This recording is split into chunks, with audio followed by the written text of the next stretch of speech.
दोस्तों इस वक्त एक बहुत ही बड़ी खबर सामने आ रही है जो सीधे आपकी सैलरी से जुड़ी हुई है। अब भारत में सैलरी सिस्टम पूरी तरह बदलने जा रहा है और इसी के तहत 5 बड़े बदलाव लागू होने जा रहे हैं।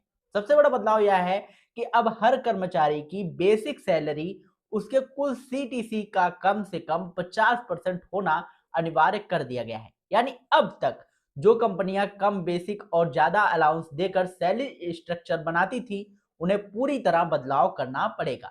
दोस्तों इस बदलाव का सीधा असर आपकी जेब पर पड़ेगा क्योंकि बेसिक सैलरी बढ़ने से आपका पीएफ यानी कि प्रोविडेंट फंड योगदान बढ़ जाएगा। ग्रेचुइटी का रकम जो है वो बढ़ेगी, ओवर टाइम महंगा होगा और लीव इनकैशमेंट भी ज्यादा मिलेगी। वही ईएसआई के दायरे में भी ज्यादा कर्मचारी आ सकेंगे, यानी कर्मचारियों के फायदे बढ़ेंगे लेकिन कंपनियों का खर्च भी बढ़ने वाला है। दूसरा बड़ा बदलाव यह है कि नया इनकम टैक्स सिस्टम। जी हाँ दोस्तों, 1 अप्रैल 2026 से पुराना आयकर अधिनियम 1961 खत्म होकर नया आयकर कानून लागू हो जाएगा।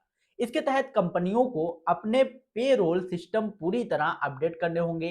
टीडीएस कैलकुलेशन फॉर्म 16 और अन्य रिपोर्टिंग फॉर्मेट अब नए नियमों के अनुसार बनेंगे। साथ ही टैक्स ऑडिट भी पहले से ज्यादा सख्त होने वाला है, इसलिए हर डेटा को सही और ट्रेसेबल रखना जरूरी होगा। अब बात करते हैं तीसरे बड़े बदलाव की।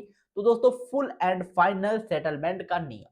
अब अगर कोई कर्मचारी नौकरी छोड़ता है या निकाला जाता है तो कंपनी को सिर्फ 2 वर्किंग डेज के अंदर उसकी सैलरी क्लियर करनी होगी। यानी अब देरी करने का कोई विकल्प नहीं रहेगा। इसे एचआर और पेरोल सिस्टम को रियल टाइम में काम करना पड़ेगा। अब बात करते हैं चौथे बड़े बदलाव को लेकर। दोस्तों डिजिटल रिकॉर्ड अनिवार्य होना है।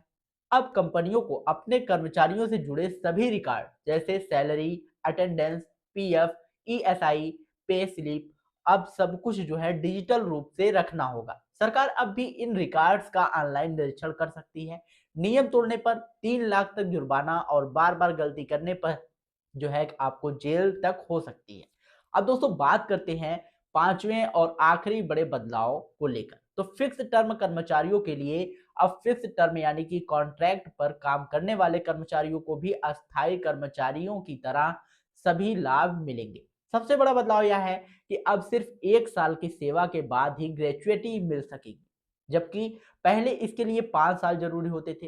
तो दोस्तों साफ है कि 2026 में सैलरी और पेरोल सिस्टम पूरी तरह बदलने जा रहा है। कंपनियों को अभी से तैयारी जो है करनी होगी, वरना भारी नुकसान उठाना पड़ सकता है और कर्मचारियों के लिए यह बदलाव कई मायनों में फायदेमंद साबित हो सकता है। ऐसी जरूरी और काम की जानकारी के लिए दोस्तों जुड़े रहिएगा जॉनप्रिया जी के चैनल के साथ। अगर आपको ये जानकारी पसंद आई हो तो वीडियो को लाइक करिएगा, शेयर करिएगा और यदि चैनल पर पहली बार आए हो तो चैनल को सब्सक्राइब करके बेल आइकन जरूर दबाइएगा।